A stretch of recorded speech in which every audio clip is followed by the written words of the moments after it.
This American girl group faced a bittersweet victory. Once an R&B sensation, suddenly went bankrupt.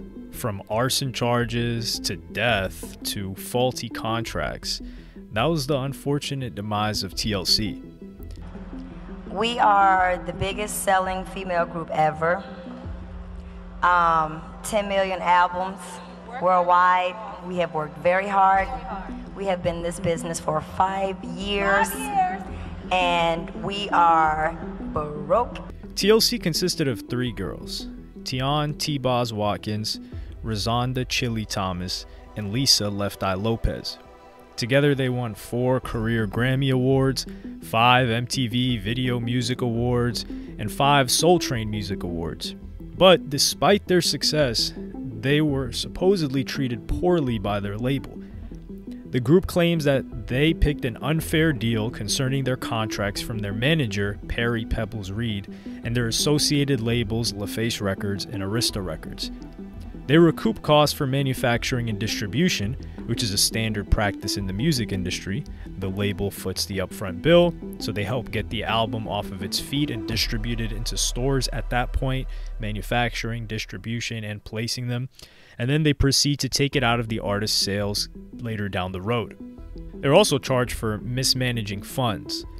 The label went on to charge for other expenses, including airline travel, promotion, hotels, food, clothing, and more. So basically, the more successful their song Crazy Sexy Cool became, the more they were in debt because the more they had to travel. It didn't help that T-Boz required serious medical attention at a point, and Left Eye had insurance payments to make after an arson incident, which we'll get into more later. After all of these costs, each member claimed they had less than $50,000 a year for their efforts, which is shocking considering that it was a multi-million selling album. People would assume they were making a lot more through those albums, considering the success. In the end, TLC's 1991 contract with LaFace saw the trio receiving 56 cents per album sold, and they had to split that 3 ways. Cocky. Okay, there are 100 points on the album. TLC had 7. Every point is equal to 8 cents. All right? 7 times 8, 56 cents. But as time went on, we learned a lot. That means every time an album gets sold, TLC gets 56 cents. So 10 million records, $5.6 million. Seems like a lot of money. Well, it's not a lot of money when the record company has spent $3 million to record your album. And in the record business, we pay all costs back to the record company. We pay recording costs, video costs. So now we have $2.6 million left. Well, guess what? When you have that much money, you're in about the 47, 48, 49% tax bracket. So that immediately gets deducted to $1.3 million. Then you split the rest 3 ways.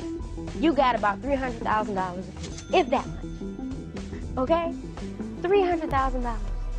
I can buy a nice house with that. And what am I going to pay my bills with? They continued with the agreement with Pebbles that gave her ownership of the name as well as the lion's share of their earnings. They were not given a copy of their contract either, allegedly. They even used the same attorneys as Pebbles when negotiating, who was their manager. But in the end, the labels and management usually wins. The labels always win. They didn't have a chance. Before the release of their album in 1994, Left Eye was arrested on arson charges.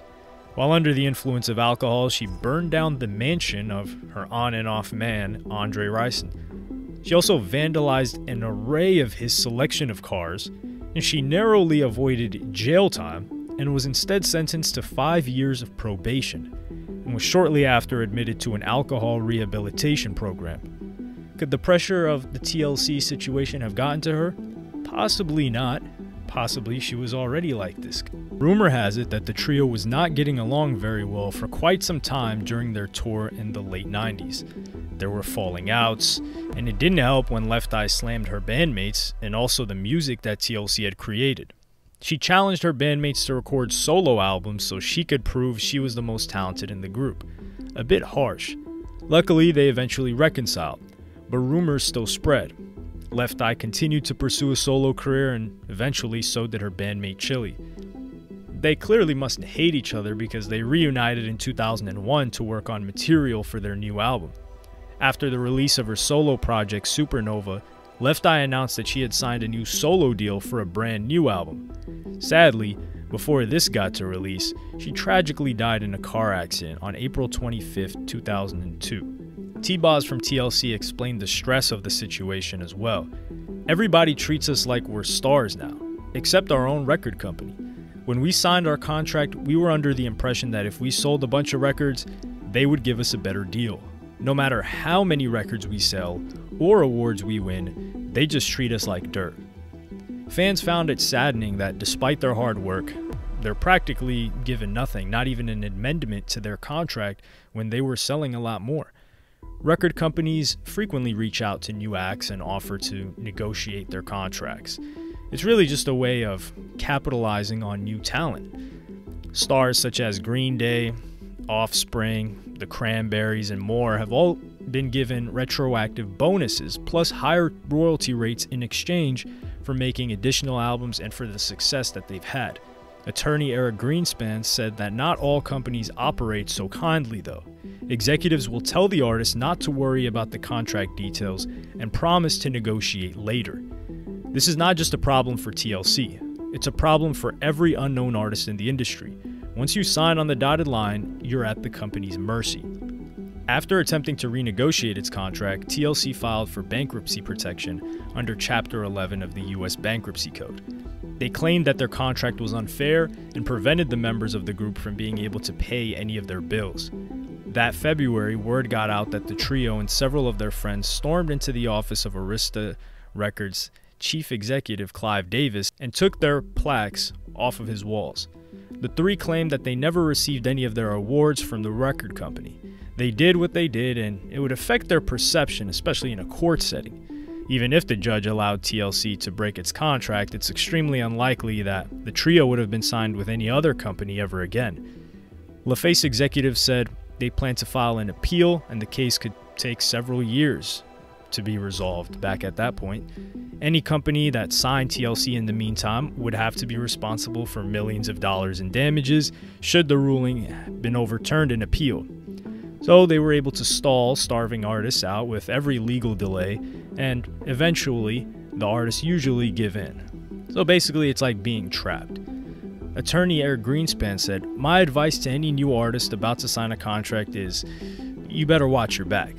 And this seems like a valuable tip for artists, if they were to learn from the mistakes of TLC and many others who came after. Pebbles was still very angry about the way she was portrayed in TLC's VH1 biopic, Crazy Sexy Cool, the TLC story. She was so mad that she sued VH1 owner Viacom for defamation in federal court. She filed a state lawsuit against the surviving members of TLC for the same $40 million amount in compensatory and punitive damages. In the lawsuit filed in the state court of Fulton County, wrote that she was shown as a conniving and dishonest businesswoman who hoodwinked 3 innocent girls and exploited their talent for her own personal gain, and in the process negatively influenced their personal lives and deprived them of their compensation. Pebbles said that this statement is false. She said that she never had control over or influenced TLC's attorneys or accounts, never withheld contract terms from TLC, always paid TLC members what they were owed under their industry standard contracts, and oftentimes more than they were owed, and never encouraged group members to put their health before business. So according to the manager, she didn't put pressure on any of them into signing contracts without reading them, or refusing to show copies of their contract. She denied paying them $25 a week, and wrote that she was not involved with trying to remove Chili from TLC. The reason Pebbles was so touchy about the film was because she believed it damaged her reputation. Since she's a public figure, the threshold to win a defamation suit is higher for public figures than a private citizen. There has to be an attempt to falsely portray that person with intent to harm them, which is the argument she was making. The lawsuit goes into detail from Pebbles' perspective and how the group was formed, her role in it. For example, she wrote that she had no idea Chili was pregnant in the early 90s and learned of T-Boz's sickle cell anemia only after the first album was released.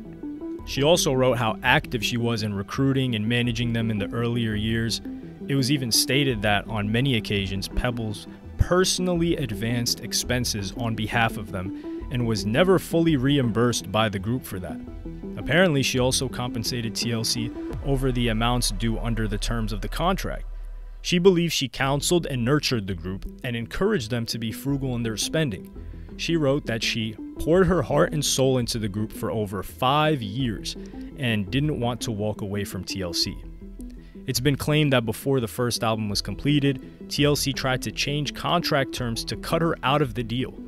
She believes that they filed for bankruptcy in 1995 as a legal ploy to act as revenge on her, but the two sides eventually settled that case and nothing came out of it. The music industry has a negative reputation for taking care of its signees. Its employees, however, have always spoken highly favorable about how the companies treated them. When it comes to music artists, it's not uncommon to find money issues. That was a reality for Dreamgirls as well as Cadillac Records, Isaac Hayes, Marvin Gaye. A lot of them went broke at a point. It's on the artist at some point, but given the amount of times this has happened in the music industry, something certainly isn't adding up. But it's truly unlikely that this aspect of the music industry is going to change anytime soon, if ever.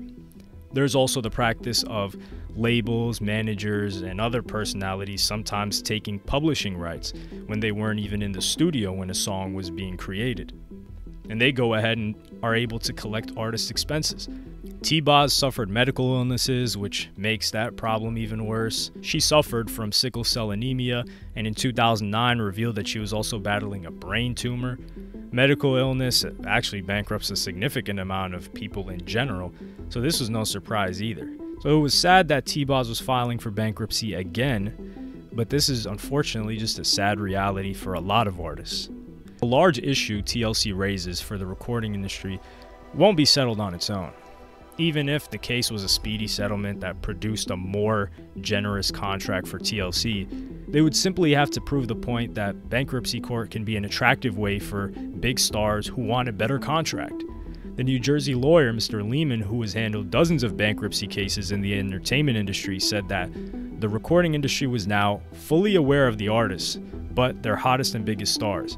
And the only way to avoid that outcome would be sure that a big star shared in the record company's success. It's a matter of being fair to the artist, he said. Record companies have to keep in mind that without artists, they don't have anything. And this is just the nature of the game.